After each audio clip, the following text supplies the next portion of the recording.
안녕하십니까, 여러분. 오늘도 이렇게 찾아주셔서 진심으로 감사드립니다. 저는 여러분과 함께 인생의 의미를 되새기는 시간을 나누고 있는 이야기꾼입니다. 이 이야기를 끝까지 들으시면 여러분이 세상을 바라보는 시선이, 그리고 부모님을 대하는 마음가짐이 조금은 달라지실지도 모릅니다. 자, 그럼 시작해볼까요? 새벽 4시. 대부분의 사람들이 따뜻한 이불 속에서 깊은 잠에 빠져 있을 시간입니다. 하지만 박순자 할머니의 하루는 이 시간에 시작됩니다. 에휴. 작은 한숨과 함께 침대에서 일어나 옷을 입습니다. 낡고 해진 작업복에 세월의 때가 묻은 장갑을 끼죠. 거울을 보지 않습니다.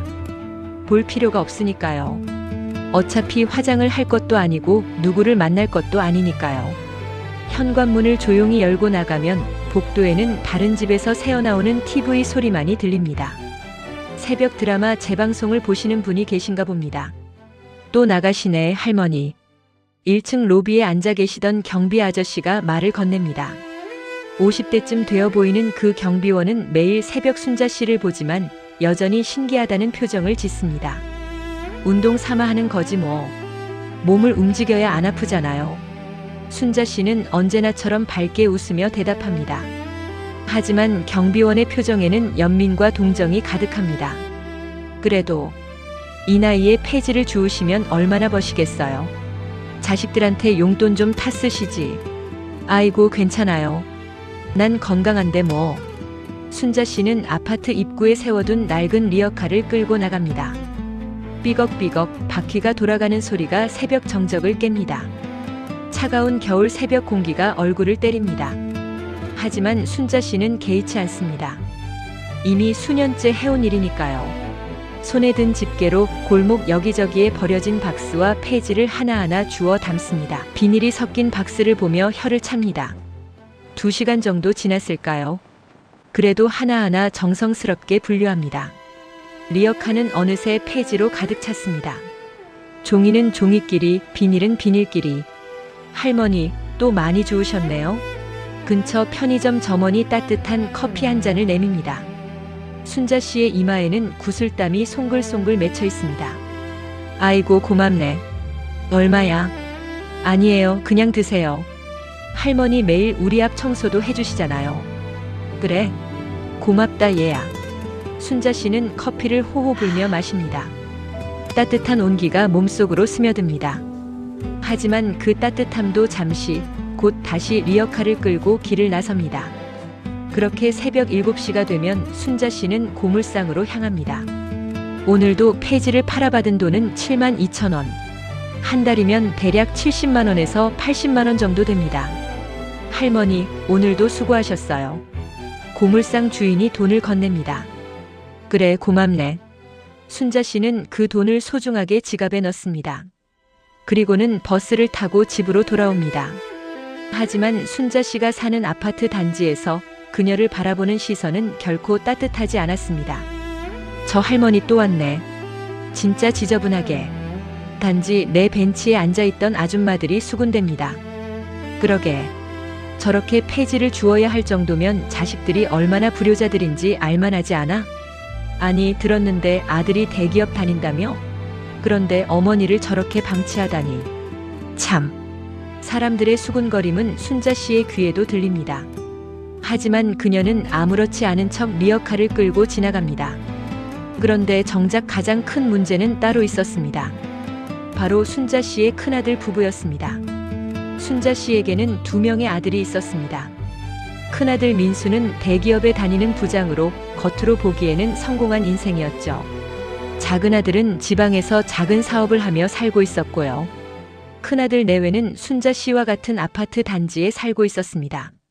아니, 정확히는 순자 씨가 큰아들 집 근처로 이사를 온 것이었죠. 손주들도 보고 아들 내외가 맞벌이를 하니 도움도 주려고 한 것이었습니다. 하지만 며느리 지영의 생각은 달랐습니다. 여보, 진짜 못 참겠어. 어머니 좀 말려봐요. 어느 날 저녁 지영이 남편에게 소리쳤습니다. 오늘 애 학원 갔다가 학부모들한테 또 들었어요. 지영 씨 시어머니가 우리 아파트에서 폐지 주우시던데 어쩐 일이냐고. 내가 얼마나 창피한지 알아요? 엄마한테 내가 뭐라고 하겠어. 민수는 난처한 표정을 지었습니다. 뭐라고 하긴. 당신이 어머니 아들이잖아요. 우리가 용돈도 드리는데 왜 굳이 저러시는지 모르겠어. 정말 체면이고 뭐고 다 구겨지는 것 같다니까요. 알았어. 내가 한번 말씀드려 볼게. 하지만 민수도 속으로는 어머니가 폐지를 줍는 게 못마땅하기는 마찬가지였습니다. 회사에서 부장으로 대접받고 동네에서도 나름 인정받는 자신의 체면이 어머니 때문에 깎이는 것 같았으니까요. 다음 날 민수는 어머니 집에 들렀습니다. 엄마, 좀 말씀드릴 게 있어요. 그래, 뭔데? 엄마, 이제 그 폐지 줍는 거 좀 그만하세요. 우리가 용돈 드릴게요. 순자 씨는 조용히 차를 마시다가 아들을 바라봤습니다. 왜? 내가 폐지 줍는 게 창피하냐? 그게, 엄마, 솔직히 말씀드리면 좀 그래요. 제가 회사에서 부장인데 어머니가 폐지 주우시는 거 보면 사람들이 뭐라고 생각하겠어요. 그러니까 제발 좀 그만하세요. 용돈 필요하시면 말씀하시고요. 순자 씨는 한숨을 쉬었습니다. 얘야, 엄마는 돈이 필요해서 이러는 게 아니다. 그럼 왜요? 운동이라고 하시지만 70살에 무슨 운동이에요? 동네 산책로 걸으시면 되잖아요. 넌 이해 못할 거다. 엄마. 민수의 목소리가 높아졌습니다. 내일 모레가 우리 집 집들이 날이에요. 회사 상사들이랑 아내 친구들 다 오는데 그날만큼은 제발 폐지 주우러 나가지 마세요. 제발요. 순자 씨는 잠시 침묵했습니다. 그리고는 조용히 고개를 끄덕였습니다. 알았다. 그날은 안 나갈게. 감사합니다, 엄마. 민수는 안도의 한숨을 쉬며 집을 나섰습니다. 집들이 날이 다가왔습니다. 며느리 지영은 며칠 전부터 집안을 꾸미느라 정신이 없었습니다. 값비싼 꽃꽂이를 주문하고 케이터링 음식을 준비했죠. 여보, 오늘 제대로 한번 뽐내봅시다. 회사 상사들한테 좋은 인상 줘야 당신 승진에도 도움 될 거고요. 그래, 오늘 잘해보자. 드디어 집들이 당일. 하지만 아침부터 날씨가 심상치 않았습니다. 먹구름이 잔뜩 끼더니 오후부터 비가 쏟아지기 시작했습니다. 아이고, 비가 오네. 순자 씨는 창밖을 내다보며 걱정스러운 표정을 지었습니다. 오늘은 아들 약속대로 폐지를 주우러 나가지 않으려 했지만 비가 오면 폐지가 젖어서 나중에 수거하기 힘들다는 걸 잘 알고 있었거든요. 그래도 아들 말을 들어야지. 오늘 하루쯤이야. 하지만 오후 3시쯤 비가 잠시 그쳤습니다. 순자 씨는 마음이 급해졌습니다. 잠깐만 나갔다 와야겠다. 비 오기 전에 폐지라도 정리해놔야지. 순자 씨는 비옷을 챙겨 입고 조용히 집을 나섰습니다. 리어카를 끌고 단지를 돌며 젖은 폐지들을 서둘러 수거하기 시작했죠. 그런데 바로 그때였습니다. 아파트 입구에서 며느리 지영과 그녀의 친구들 무리가 나타난 겁니다. 집들이에 온 손님들을 마중하러 나온 것이었죠. 어머, 지영아. 내 아파트 정말 좋다. 역시 이 단지가 이 동네에서 제일 좋은 곳이라더니.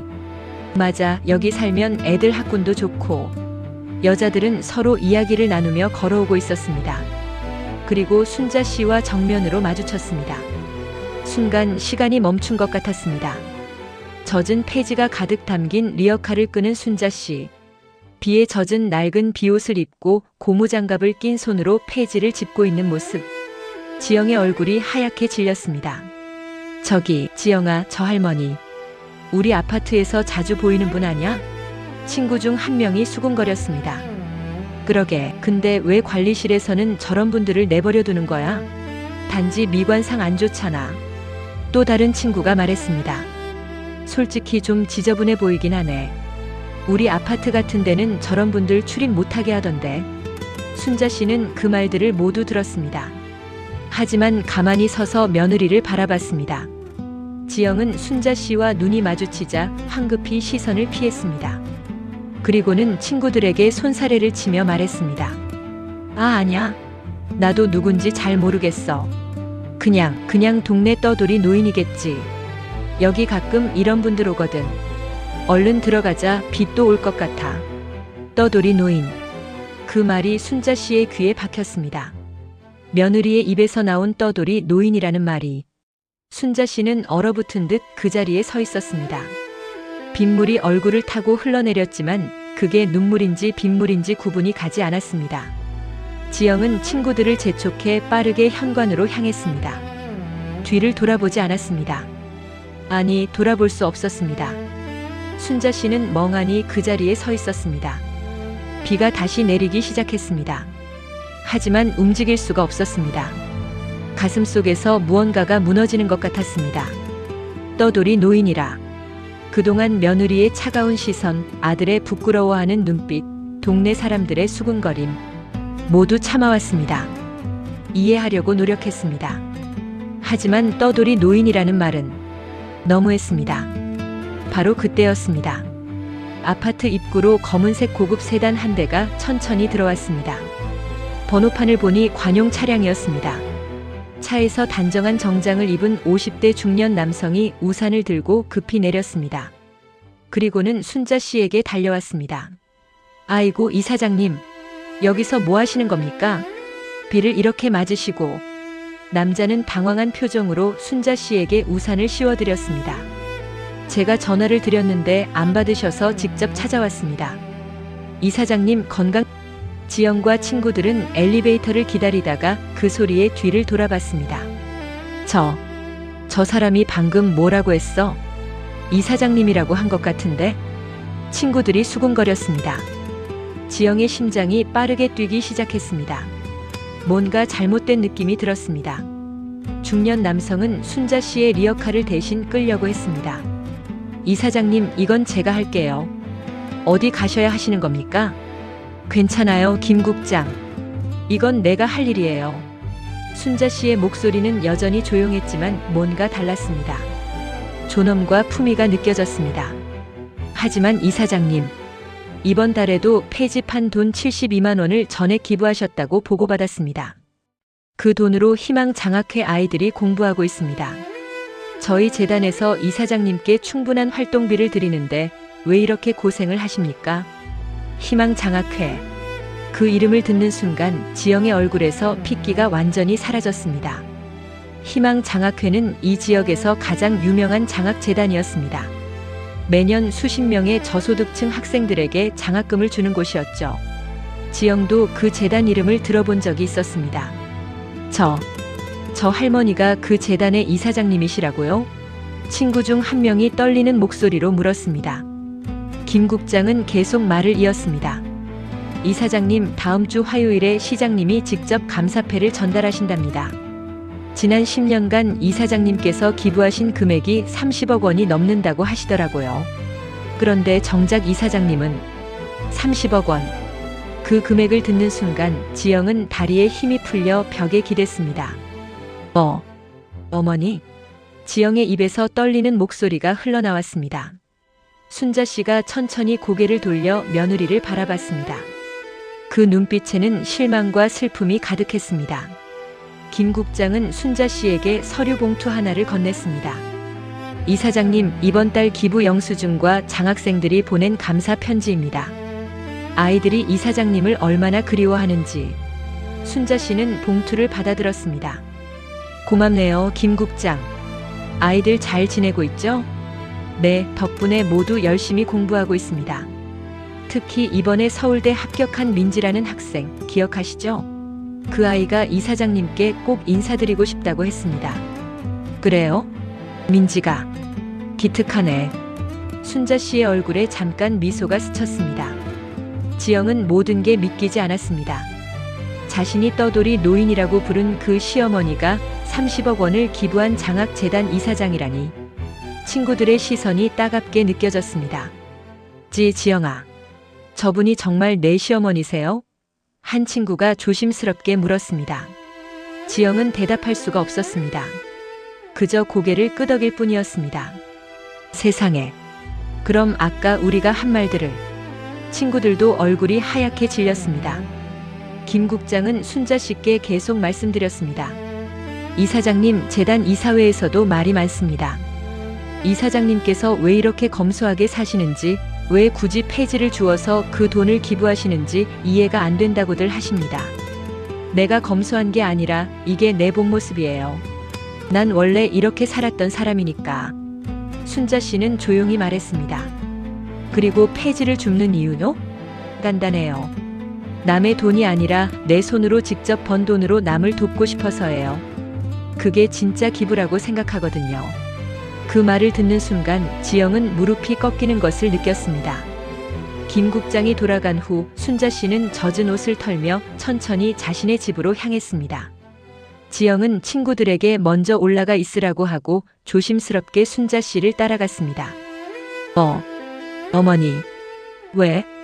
순자 씨는 현관문을 열며 차갑게 물었습니다. 그게 제가 몰라서. 죄송합니다.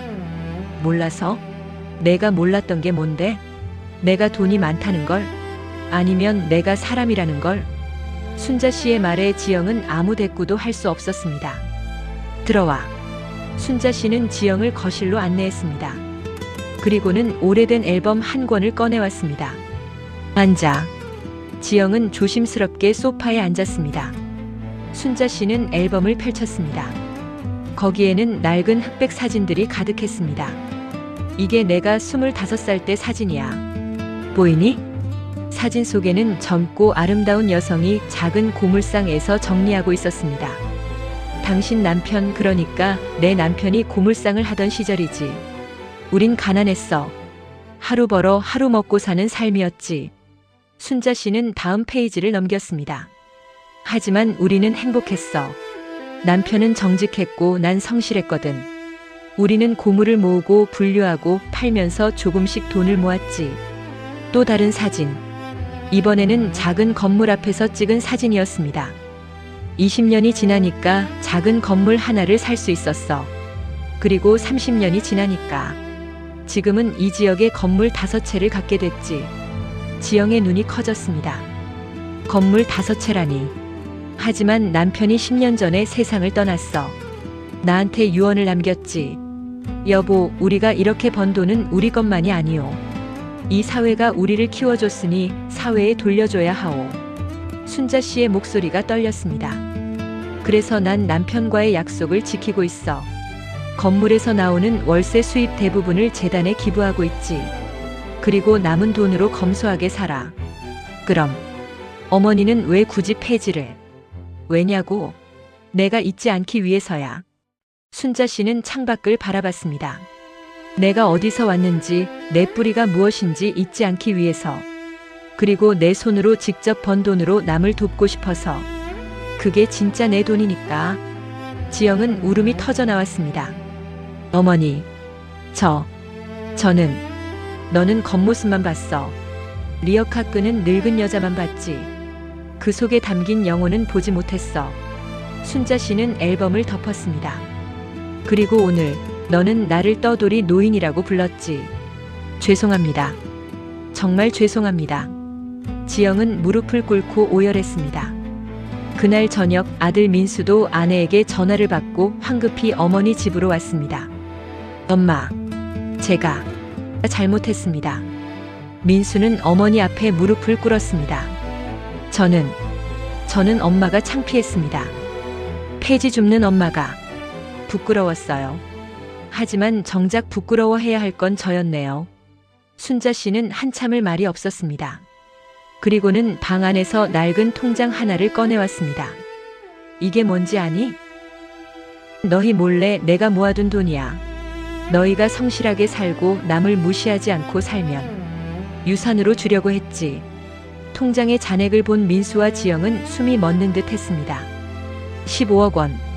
하지만 오늘 결정했다. 이 돈도 모두 장학재단에 기부할 거야.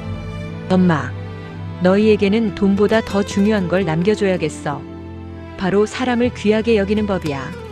겉모습이 아니라 속마음을 보는 눈을 말이야. 순자 씨는 두 사람을 바라봤습니다.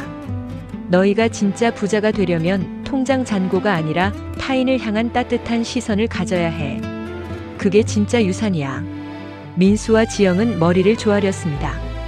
어머니, 가르쳐 주세요. 저희가 다시 배우겠습니다. 순자 씨는 길게 한숨을 쉬었습니다. 일어나거라. 그리고 내일부터 나랑 같이 폐지를 주워봐라. 네? 직접 해봐야 알 거 아니냐? 그게 얼마나 가치 있는 일인지. 그 사건 이후 아파트 단지에는 놀라운 변화가 생겼습니다. 매일 새벽 4시 순자 씨의 리어카 옆에는 이제 이들이 같이 있었어요. 아들 민수와 며느리 지영이 함께 폐지를 줍기 시작한 것입니다. 어머니, 이 박스는 어디에 넣어야 해요? 저쪽에 넣어. 네, 어머니. 처음에는 힘들어하던 두 사람도 점점 익숙해졌습니다.